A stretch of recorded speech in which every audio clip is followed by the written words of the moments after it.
For the next session on details of index cholecystectomy, what all informations do I need to plan the management of incidental GBC? I would like to call upon the dais, our esteemed chairperson, Dr. Kulbhushan Haldeniya. Dr. Kulbhushan Haldeniya is an associate professor in the Department of Surgical Gastroenterology at NIMS Medical College, Jaipur. And to chair the session, the chairperson, I would like to call upon Dr. Rajat Bhargava. Dr. Rajat Bhargava is an associate professor in the Department of Medical Gastroenterology at Mahatma Gandhi Medical College, Jaipur. So, chairperson, now you have to invite our lead presenter, Dr. Sumyra Qadri, to present his talk.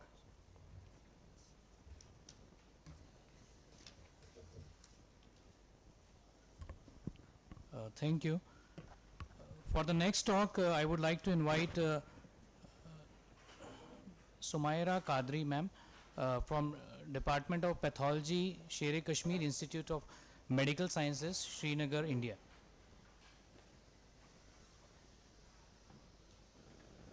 Good afternoon, everyone. First of all, I would like to thank Kapoor sir for inviting me here, for giving me this opportunity, and I'm feeling honored to be a part of this prestigious gathering. Thank you so much, sir. I'll be talking on the details of index cholecystectomy. What all information do I need to plan the management of incidental gallbladder carcinomas? I'll divide this into two subheadings: the details of index cholecystectomy procedure, the details that need to be provided by the surgeon, and the details we get from a histopathological report. The details of index cholecystectomy procedure include the approach of surgery, whether the surgery was done laparoscopically, it was an open cholecystectomy, or laparoscopy converted into open. Then the removal of gallbladder, whether it was removed in total, subtotal, or in piecemeal. And then regarding the perforation and bile spillage, and whether this gallbladder was removed in a bag, and which port was used to extract the gallbladder, and then the date of index cholecystectomy. Regarding the approach of surgery, whether it was a laparoscopic surgery or it was an open surgery, with the advent, as we know, that with the advent of laparoscopic surgery, more and more incidental gallbladder carcinomas are being detected now, and of course we are getting them in earlier stages and they have increased survival. But laparoscopy is supposed to have certain disadvantages, like there is threat to the integrity of gallbladder, and there's breaching of the wall, and there's more risk of peritoneal dissemination, and there's more risk of neoplastic involvement at the trocar site. And we need to know whether the laparoscopy was converted into an open procedure, because at that time we may be dealing with a difficult cholecystectomy because of having an incidental gallbladder carcinoma, and the rate of conversion of cholecystectomy has been found to be directly proportional to the T status of the patient. More the T status, more the rates of conversion. Then we need to know about the specimen, whether the specimen was removed in total or in parts or in pieces, because incomplete resection is again associated with difficult cholecystectomy, and there are chances of harboring a tumor that is in the part that's present within the patient, and the assessment of the tumor, complete assessment may not be possible, and there are chances of dissemination of the tumor. Then regarding the GB perforation within the during the procedure can lead to bile spillage, and there is that can lead to tumor seeding at the trocar site, at the diaphragmatic and liver surfaces. There can be peritoneal carcinomatosis, and obviously worsening of the prognosis. And the risk of perforation has been found to be increased when with gallbladder carcinomas. With gallbladder carcinomas 50%, and without gallbladder carcinomas it's just 36%.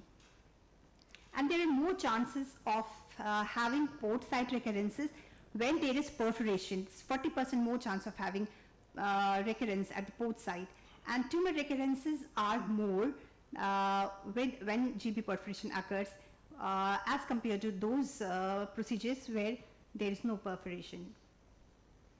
Again, the bile seepage can lead to decreased overall survival and disease-free survival. And then the removal in a bag. We need to know whether the gallbladder was removed in a bag or not, because that can lead to, again, the bile spillage. The port site metastasis will be less, and there will be less instance of intraperitoneal dissemination. Then we need to know whether the port of extraction was epigastric or umbilical. Epigastric obviously is preferred because port site hernia has been found to be less with epigastric ports, and the duration is less as compared to the umbilical ports. Then we need to know the date of index cholecystectomy to plan our radical surgery. It has been found that optimal time interval for resection is around 4 weeks. In one of the multi-institutional study from US, it was found that patients who were re-explored, who were subjected to radical surgery after 4 weeks, that's within 4 to 8 weeks, they had a better survival, better prognosis as compared to those who were explored before 4 weeks and after 8 weeks. One more study from India has also found around 4 weeks to be the optimal time of resection, radical resection. Then we'll come to details of the histopathology report. We will be discussing this under gross details and then histopathological details. Gross details we can note on the external examination of the specimen. We need to see the GB specimen, whether it's a complete GB specimen or only part of it, or whether the GB is in pieces. Then we need to know the integrity of the gallbladder specimen, whether it's intact or it's cut or it's perforated, any lymph node in the specimen, and we need to see clearly the hepatic and peritoneal side of the gallbladder. Then obviously the cystic, whether the cystic duct is marked or not. Then regarding the inner surface examination, it has already been discussed thoroughly that we need to do a thorough internal examination, and then the sampling also. We need to look for any mucosal irregularity, ulceration, any thickening, elevation or mass, and then the thickness of the gallbladder wall should be noted.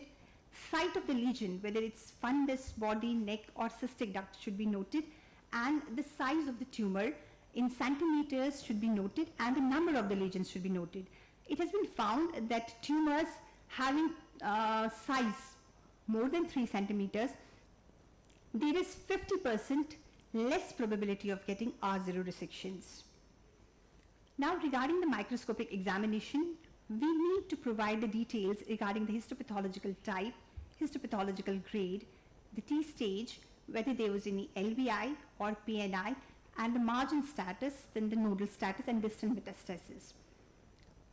Histopathological type, we will do histopathological typing as per the WHO criteria, whether it's an adenocarcinoma. Most of the times, in 90% of the times, it's a adenocarcinoma. It's a tubular adenocarcinoma, and this WHO classification has got prognostic implications. Then we need to type it properly. Sometimes we get a papillary carcinoma. They have a better prognosis, and small cell carcinomas and undifferentiated carcinomas have worse prognosis. Then we need to provide the histological grade. Grading depends upon the amount of the glands a tumor is making. If a tumor is making more than 95% of the glands, we call it a well-differentiated carcinoma, and if it's making less than 50% of the glands, we call it a poorly differentiated carcinomas. Again, poorly differentiated histopathology is supposed to have 50% probability of 50% less probability of having R0 resections. It's an independent prognostic factor, and it predicts the dissemination of the disease as associated with poor prognosis and residual disease. Then regarding the T stage, a histopathology report should be clear on the T stage of the tumor. T stage depends upon the depth of invasion. It's an independent prognostic factor and predicts the recurrence and outcome. Here I would like to mention about the recent WHO classification. PT2, that is the tumor that is going beyond the muscle.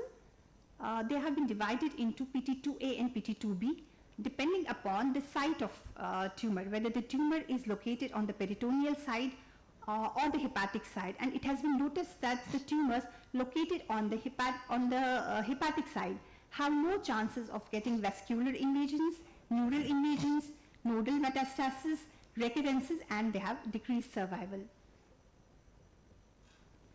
Then we need to provide the details regarding the lymphovascular invasion.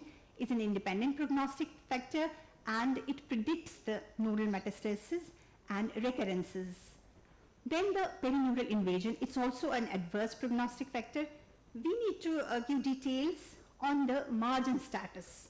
It's considered the most important stage-independent prognostic factor and the strong predictor of recurrence and overall survival. The distance from the invasive tumor or any intraepithelial neoplasm should be noted from the cystic duct margin and from the liver parenchymal margin. Then we need to provide the details regarding the lymph node status. This will lead us to appropriate staging of incidental gallbladder carcinomas, and it has been found that with advancement of T stages, there is more possibility of having lymph node metastasis. Like in T3 tumors, 45% of nodal metastasis is a possibility. And then we need to do an optimal extent of the lymph node dissection that may be around cystic duct and around the common bile duct if it's provided with the specimen. Then obviously regarding the non-regional lymph nodes, if they are provided, and any liver sampling if it's done, and then the TNM descriptors. Thank you. Thank you, Dr. Qadri, for such a excellent talk. I would like to invite Anu Behari ma'am on dais.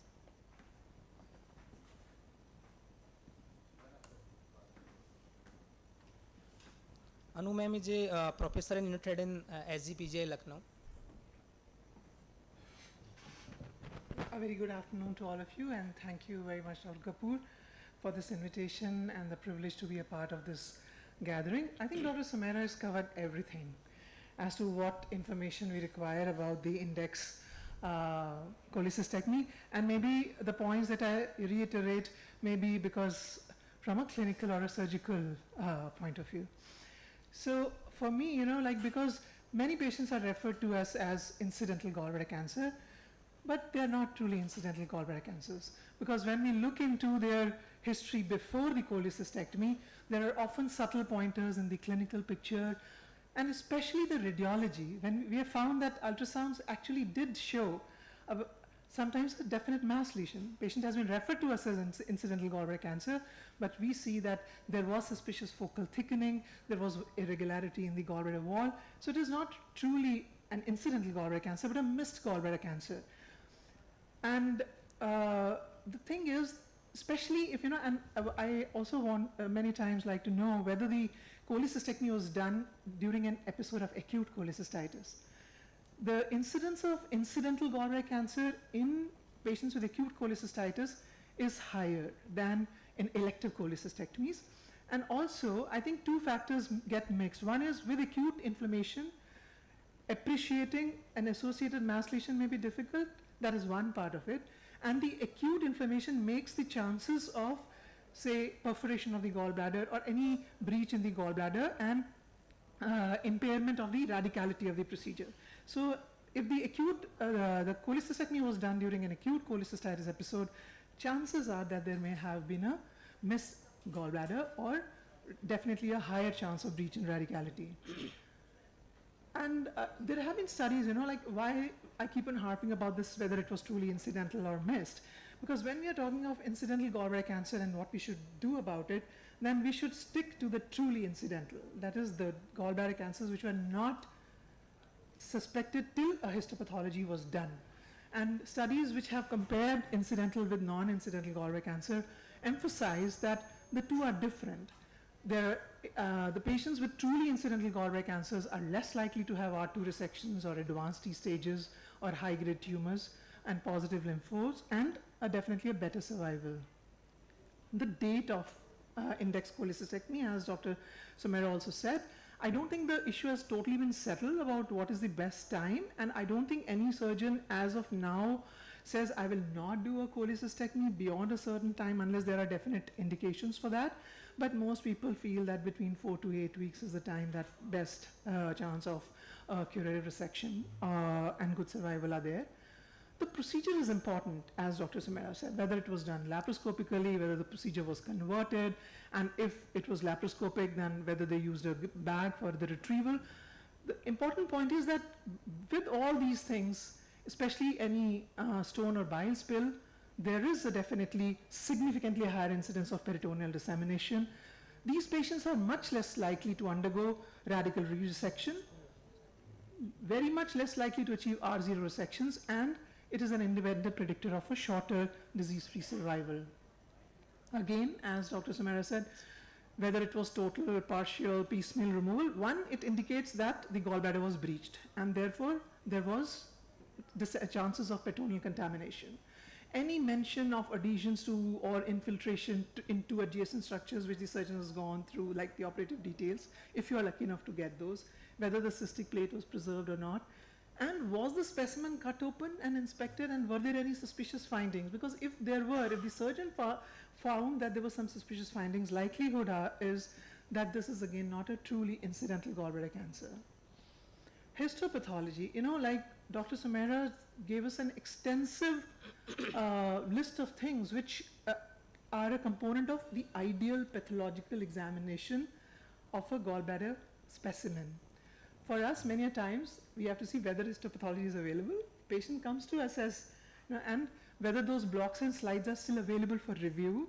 Because so what were the findings on gross examination? As you said, growth, ulcer, thickening. To me, it is an indication that again, it was a missed gallbladder cancer rather than a truly incidental gallbladder cancer. The transmural extent, of course, is important because as of now, most of our indications for re-resection are dependent upon primarily the T stage, which is what we mostly know, because the chances of having residual disease, whether it is in the liver or lymph nodes or distant disease, increases with T stage, as we all know. And we know that the presence of residual disease is the most important prognosticator of survival.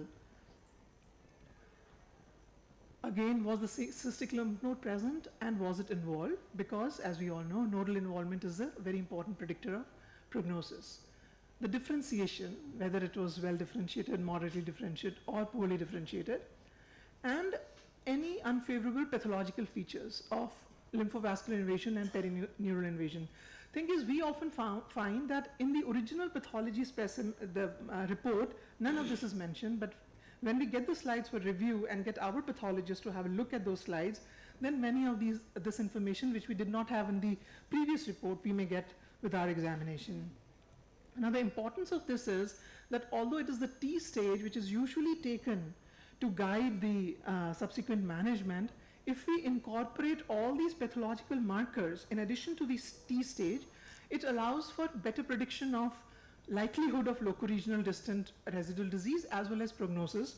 In fact, from the American Consortium on Biliary Cancers, they tried to make a gallbladder cancer predictive risk score, which incorporated not just the T stage, but also the grade, the presence or absence of LVI and PNI. And they tried to then define the risk of local or distant residual disease into low, intermediate, and high risk. And they could very well see that with low risk, the chances of having locoregional disease and distant disease are near nil. And subsequently it increases with increasing number of predictive risk score. See, the thing is that we all know that if there is residual disease on re-resection, vis-a-vis if there is no residual disease, the prognosis goes down significantly. So basically, in the vast majority, what we are doing about the prognosis is different, but we are staging better. But if we had a chance of any investigation which could tell us 100% this patient does not have residual disease, there would be no point in going in. So these are just ways that surgeons may try to increase, like a T1B with none of these pathological markers, or with them, say a T1 with all these pathological markers may be worse than a T2 with none of them. So just the stage may give us less information compared to all the other, and in coming years we may have metabolic markers or histological markers which could probably tell us this patient does not have the risk for having residual disease, we may not do anything. The resection margin, of course, is very important because this will also, it will be an important consideration for the extent of resection during re-surgery, especially I think a lot of discussion around the cystic depth margin, because CBD resection increases the morbidity and the mortality without significantly affecting the prognosis unless it is truly indicated, which it will be if the cystic depth margin is positive, which cannot be made negative with a re-resection of the cystic depth margin.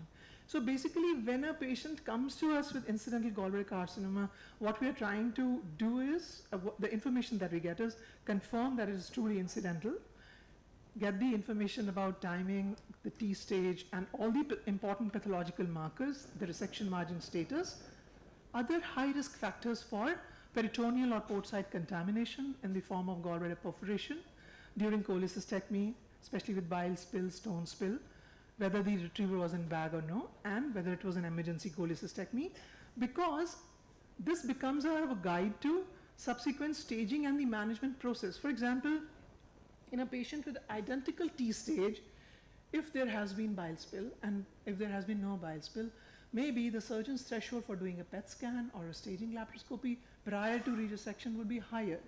So basically one kind of takes into consideration all the factors together to regard. And in my mind, as surgeons, we really believe as surgeons can do anything and they can manage everything. I don't think any of the malignancies, but also gallbladder cancer, is entirely a surgical disease.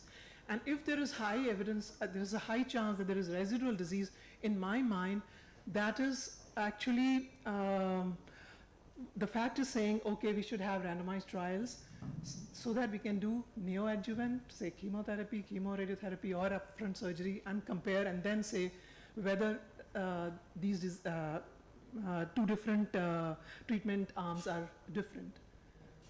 So basically what we are trying to see is whether this patient has a chance of residual disease and is at a high risk of locoregional or distant residual disease, so that we can tailor our subsequent management to this.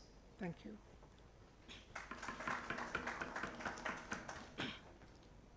Thank you, Anu Behari ma'am, for such a nice talk.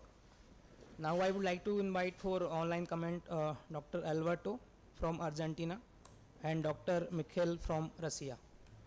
Play the video of Dr. Mikhail first and switch. Okay. Dear Mr. Chairman, dear colleagues, thank you for the invitation to participate in very important and promising consensus on gallbladder cancer treatment. I will try to add some words on information we need to guide the management of incidental GBC. After cholecystectomy and pathological confirmation of incidental gallbladder cancer, appropriate staging is a crucial next step of patient examination. High-quality cross-sectional imaging with contrast-enhanced CT or MRI should be performed. But is not considered as routine diagnostic modalities in patients with incidental GBC. Nonetheless, several studies reported on altering the treatment in up to 38% of patients with incidental GBC after positron emission tomography. The next step after cross-sectional imaging is staging-based prognosis of residual tumor. Up to 40% of patients with incidental GBC will have residual disease, mainly in the gallbladder bed. The primary predictor of residual disease remains the pathological T stage of the tumor. The rate of recurrence for D1 stage ranged from 0 to 37% and progressively increased with further T stages. In patients with incidental GBC, appropriate evaluation of T stage can be complicated by the initial non-oncological improper excision of the gallbladder. A more robust score was elaborated to predict the residual tumor based on T stage as well as other pathological parameters like tumor grade, lymphovascular invasion, perineural invasion. This predictive score may be used for calculation of the risk presence of residual disease. All patients are referred to one of three groups according to their total risk score, low, intermediate, and high risk. Each group was associated with increased prevalence of local regional residual disease and distal metastasis at the time of reoperation. Repeat surgery, represented by extended cholecystectomy, is indicated for stage 1B and more. Nevertheless, the role of surgery, namely in T1B stage, is still controversial.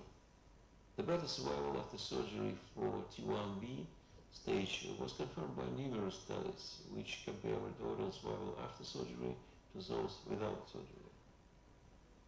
The port site excision after initial laparoscopic cholecystectomy for incidental GBC is not indicated routinely because of several reasons. First of all, the incidence of port site seeding is very small, not exceeding 2%. On the contrary, port site metastasis mainly occurred after surgery for T2 and T3 stages and correlated with the development of peritoneal cancer spread.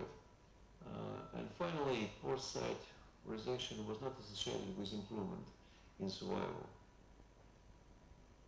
Lymphadenectomy is a standard part of repeated procedure as lead to improvement in survival in patients with T1B and T2 stages. It's important to remove not less 6 lymph nodes as it's correlated with better survival than after retrieving less number of lymph nodes. The recommended extent of lymphadenectomy includes stations around the bile ducts, so-called the first echelon, and retropancreatic lymph nodes behind the upper part of the pancreatic head, and stations around hepatic artery and right side of celiac trunk, so-called the second echelon. In conclusion, I dare to say that the rate of incidentally diagnosed vulvar cancer is growing due to growing availability of laparoscopic cholecystectomy. Precise staging based on high-quality cross-sectional imaging and careful pathologic examination is crucial to guide further management of this tumor. Extended cholecystectomy is a standard procedure and it's indicated for T1B, T2, and T3 lesions without distant metastasis. And lymphadenectomy should include stations 8, 12, and 13 according to Japan Pancreas Society. Thank you for your kind attention.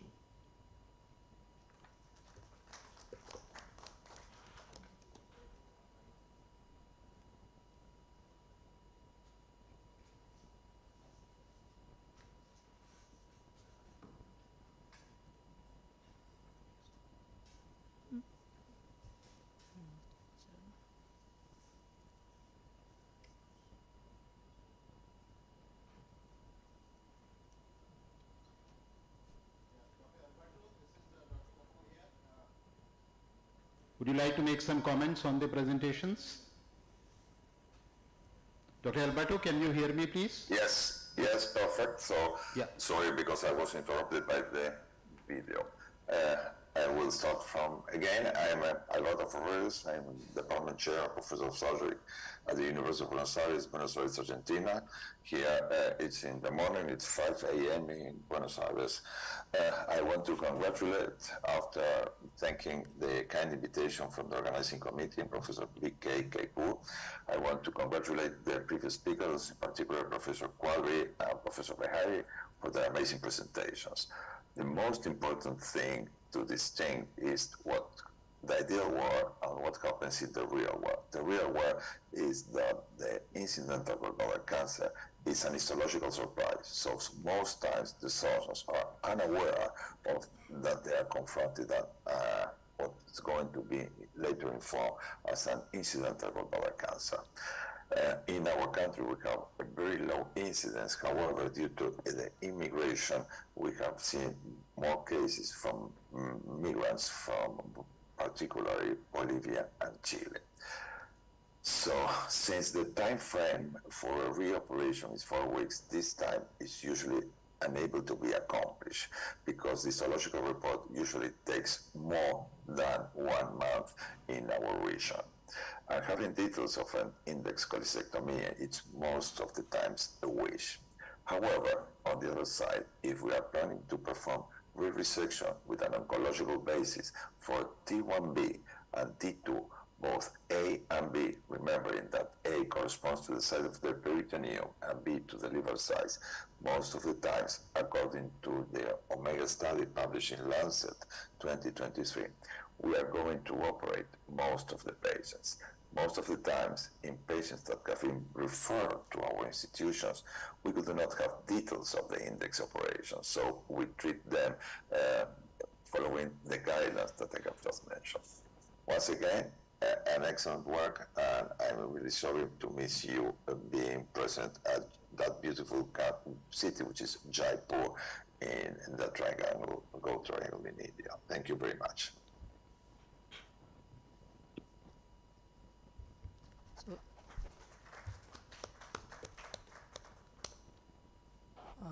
Thank you, respected sirs and ma'am, for such a wonderful talk. The last of this session, I would like to summarize and give a few takeaways. As we all know that incidence of incidental GBC is 1 to 3%. But nowadays, because threshold for doing lap cholecystectomy is decreasing and acceptability is increasing, so incidence is increasing. So if any patient comes to us with IGBC, then we should evaluate in divide in 3 forms, like pre-op, intra-op and post-op. So pre-op, first of all, we should see that it's a true incidental GBC. We should check or review the all records. Like in history, is there any history like is any suspicious history, or in radiological examination ultrasound that is missed by the primary surgeon, the wall was thickened or any mass was mentioned or not. Intraoperatively, we have also see that the surgery was elective or emergency. It was done laparoscopic or lap converted to open or open. In surgery also, like during surgery, is there any contacted GB or dense leader momentum? These are findings or not. And there is any bile spillage there. And also check in OT notes or talk to the primary surgeon, is there he has used the retrieval bag or not. If he used, and what port he has used for retrieval of the specimen. And again, after removal the specimen, have we cut the specimen and check for any suspicious lesion like any ulcer, nodule or polyp or irregular thickening of the GB wall. And after that he sent the specimen histopathological examination or not. After the histopathological examination, we should check for the T stage, because it defines the further management. And in other than that, we also check for the differentiation of the tumor. Is it well differentiated or poorly or moderate differentiated? And there is any lymphovascular invasion or perineal invasion is there or not. And also we should check for the cystic duct margin, is that commented or not. But last point I would like to add that the time interval is also important when this patient was referred to the HPB or GI surgeon from the index surgery, because if there is more time, then it will also change the prognosis. Thank you. Dr. Rajat, you want to add anything? So through these 2 lectures, what we get to know has already been told by Kulbhushan, that it is the pre-operatively, the operative technique. So we have to consult the operating surgeon. I think this is one of the difficult thing to communicate to the person and about the technique. So I think we can, if we can develop a standard reporting system, the points which can affect the prognosis. So if they can be made in a standard reporting technique, so that all those points are mentioned and we can assess it, whether it's a more chances of advanced disease. Similarly, in pathology also we got through all these T stages, the grading, the margins. So if we can have a standard protocol, just like we have gone through that gallbladder scoring, where they combined the T staging and the other parameters and developed a low risk, high risk score. So if we combine the pre-operative, intraoperative and develop a score and accordingly decide, then it will be a more objective way to get to know whether it's an advanced disease or early. So further planning of the treatment can be done if a better scoring system can be developed. Thank you. Yeah, so I think again the team which is going to address this question has to keep in mind that all this information will be difficult or virtually impossible to get retrospectively. So what we need to do is to make a small, practically usable pro forma for general surgeons that if you are doing a lab chole, this is what must be recorded for every case. Unless it is done for every case, that information would not be available in the case where it is found to be incidental CAGB. And second is for the pathologist, that if you find an incidental gallbladder cancer, this is all minimum you must report. And in addition, we should also add that the specimen, the blocks and the slides must be preserved for a possible review at the higher center where the patient goes for further management. So, yes. Yeah.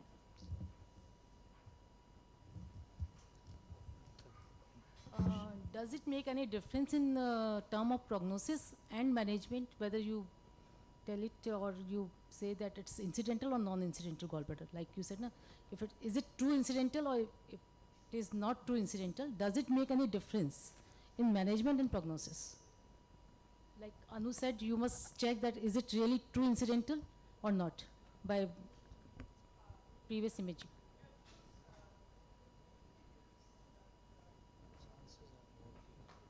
Prognosis is good. Not truly incidental and it was missed.